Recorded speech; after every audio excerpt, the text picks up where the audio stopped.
yang saya coba adalah menggunakan Indobird ya, sebuah language model untuk NLP ya, untuk melakukan name entity recognition. Itu jauh meningkatnya akurasinya dari 80-an. Kalau kita lihat itu dari dokumen naik semua akurasinya di atas 90%. Itu untuk DRH itu 98%, terus PTK naik ke 95%, dokumen finance 97%, dan rata-ratanya semua 96%. Itu pun karena rendahnya akurasi pada dokumen ijazah yang memang kalau Bapak Ibu tahu struktur dokumennya sangat beragam ya Pak, karena dari beda institusi kan, beda dengan kenaikan pangkat atau konversi NIP yang relatif strukturnya meskipun dari tahun ke tahun berubah tapi entitasnya sama. Tapi kalau ijazah tuh benar-benar yang namanya di mana, institusinya di mana gitu. Jadi memang wajar sekali kalau akurasi untuk dokumen ijazah ini cukup yang membuat akurasi dari semua dokumennya turun gitu. Jadi memang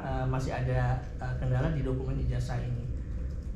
Meskipun kalau kita rata-ratakan akurasinya cukup baik yaitu 96%, tapi yang membuat akurasinya turun adalah sebetulnya dokumen ijazah, karena kita tahu kemungkinannya sangat banyak kalau kita search itu di Indonesia ada sekitar 3.100 perguruan tinggi gitu. Jadi tulisannya Latin baca nggak? Nah itu tergantung OCR-nya Pak, gitu. Nah makanya nanti di proses validasinya yang penting. Kalau kita sudah punya database institusi, kan kita tinggal dibandingkan. Mungkin Bapak pernah pakai yang namanya fungsi Levenshtein Pak, atau Gestalt matching. Itu nanti dilihat, kita tinggal lihat kalau dia sekian persen mirip dengan teks yang itu, nah berarti yang dimaksud adalah itu. Jadi nanti kuncinya di validasinya. Kalau yang OCR ya Pak, kalau ini ekstraksi entitasnya. Nah itu saja mungkin yang bisa saya sampaikan, tapi sedikit saya mau demo Pak yang sudah saya kembangkan dengan menggunakan library ini. Tapi yang saya demokan kali ini itu masih menggunakan yang rule base yang 86% tadi. Yang Indobird masih dibuat terpisah.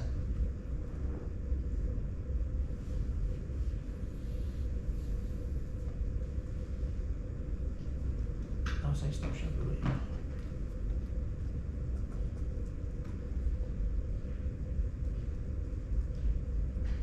Jadi saya menggunakan library Python, tapi saya buat berbasis web karena nanti pada akhirnya biasanya aplikasinya di web ya Pak, biar bisa diakses oleh banyak user.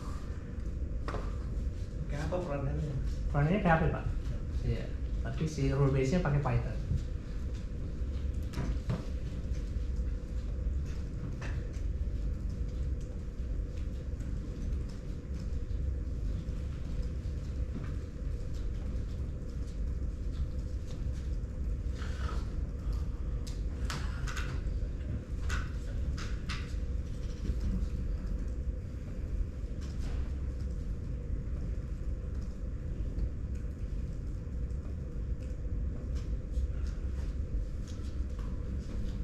Nah ini misalnya saya upload sebuah file PDF ya, saya ambil sampelnya.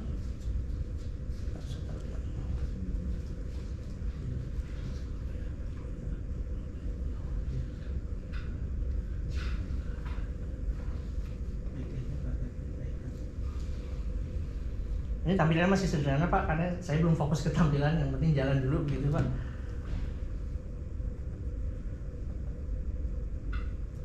Nah jadi yang dilakukan adalah ini ada PDF-nya ya.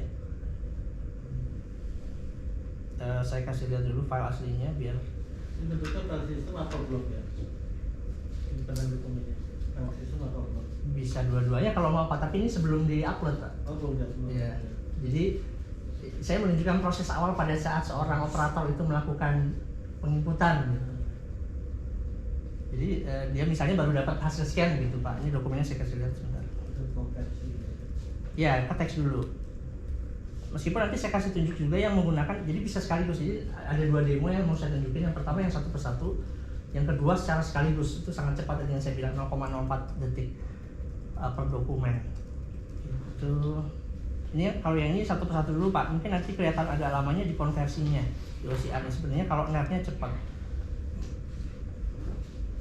Jadi dokumen aslinya seperti ini. Ini dokumen PNS.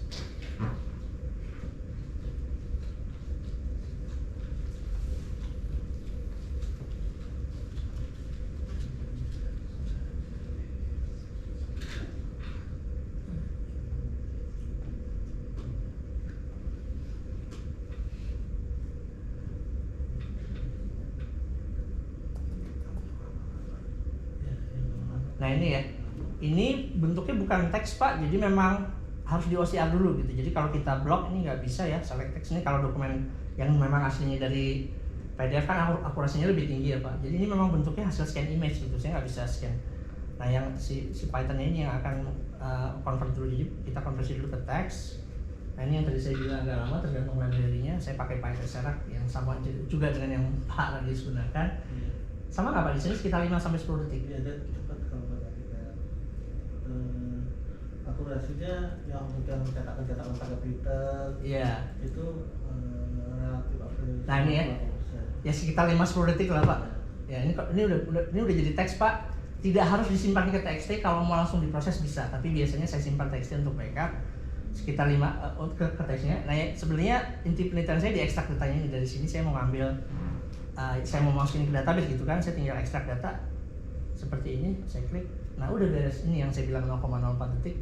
Saya dapat nomor SK-nya, saya dapat namanya, saya dapat nick-nya, saya dapat golongannya, saya dapat masa kerjanya, saya dapat TMT-nya. Udah, terserah ini mau masuk ke database bisa, mau jadi Excel bisa, mau jadi PDF bisa. Nah itu waktu eksekusi bisa lihat di bawah Pak. Oh saya terlalu kecil ya. Itu 0,26 detik. Kalau ini itu udah ada dan fungsinya agak beda kalau tidak share. Iya Pak, mungkin nanti bisa berbagi Pak. Belum tentu yang saya lebih canggih Pak. Ini saya hanya sharing saja. Gak apa-apa Pak. Nah jadi itu penelitian saya ke arah sini. Ini kalau yang satu dokumen Pak, seperti itu saya jamin bisa lebih cepat daripada seorang operator Pak. Berarti kan sebelum ini melakukan tabel referensi dulu dong, untuk melakukan bahwa ini perilaku ini adalah untuk SK ini. Berarti ada referensinya. Iya, klasifikasi tadi Pak. Iya, klasifikasi. Nah, itu yang capek kan itu di situ. Tapi dengan ini pun bisa nanti Pak, tinggal cari pakai regular expression, bisa Pak. Jadi kan kita ngambil dari teks yang dihasil dikonversi tadi. Nah jadi ini yang satu-satunya Pak. Sekarang saya tunjukin yang sekitar 400 dokumen. Saya pakai Python-nya langsung. Jadi nanti prosesnya bisa saja tidak harus seperti ini diupload satu-satu di convert, tapi misalnya nanti ada satu bidang yang tugasnya hanya upload saja. Nanti ada mesin yang akan melakukan konversi secara otomatis terjadwal gitu. Nanti dari situ bisa dilakukan ekstraksi data secara terpisah di jadwal yang lain gitu. Jadi tugasnya manusia itu hanya sampai upload saja gitu. Karena validasi pun nanti bisa langsung dengan menggunakan otomatis dengan dictionary dari database yang sudah ada gitu. Ini saya kasih contoh Pak. Kalau kita misalnya punya sebuah atau folder yang isinya adalah hasil konversi teks ya Pak. Saya taruh di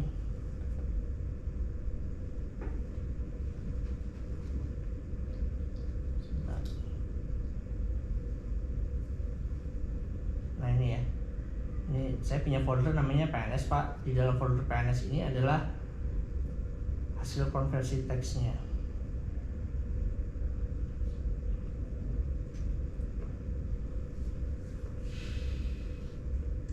Mana? Di sini saya naruh documents. Nah ini saya punya folder PNS, isinya adalah itu kelihatan ya Pak. Ada 452 dokumen yang sudah dikonversi ke teks. Ini akan saya convert secara saya ekstrak datanya secara otomatis, secara simultan gitu. Ya saya tinggal running seperti ini. Nah itu bisa lihat tuh jalan di sebelah kanan bawah ya Pak. Nah dapat semua tuh yang tadi. Karena kan dengan jenis dokumen yang sama. Iya. Nah, kalau jenis dokumen yang beda kan pasti beda. Betul. Nanti klasifikasi dulu makanya Pak. Itu, jadi yang repotnya kan diklasifikasi dulu. Ya. Nah ini ekstraksinya Pak. Tapi secara pemrograman harusnya nggak sulit Pak, karena jenis dokumennya sebetulnya kan ada di dalam teksnya Pak datanya. Iya. Nah apalagi nanti dengan menggunakan deep learning, pengembangan dari machine learning itu harusnya cepat karena dia itu supervised, dia sudah belajar dari contoh data sebelumnya gitu Pak. Kalau deep learning atau machine learning, jadi dia pernah belajar dari dataset yang sudah dilabeli, dari situ dia tahu kalau ada isinya teks ini, oh berarti dia jenis dokumennya ini. Ya. Makanya tadi saya belajar dulu karakteristik daripada dokumen. Betul Pak, konsepnya machine learning seperti itu. Yang tadi saya bilang kenapa akurasinya bisa naik dari 86% ke 96% karena menggunakan deep learning. Nah kita bisa lihat dari 452 dokumen itu waktunya hanya 45 detik ya. Ini kenapa tadi saya bilang per 100 detik, ternyata di sini per hanya per 10 detik karena memang saya runningnya di mesin ini Pak. Laptop saya udah agak lama, sudah 5 tahun ini laptop tua. Kalau nanti memang menggunakan komputer server dengan spesifikasi iya. Kalau menggunakan komputer spesifikasi yang lebih baik, tentunya waktunya lebih cepat. Saya pernah demo di sini waktunya lebih cepat dari 0,1 detik. Yang jelas ini harusnya bisa mempercepat proses lagi, dan seperti kata Pak Direktur tadi seharusnya tidak ada lagi tumpukan dokumen. Itu saja yang bisa saya sampaikan. Terima kasih atas kesempatannya. Jika ada masukan atau pertanyaan dari rekan-rekan sekalian, Pak Direktur, Pak Radius, Mas Bagus, dan rekan-rekan yang lain, silahkan Pak. Pak Radius dulu sebelum saya mau tanya juga. saya mau share ini. Sibuk banget ya Pak.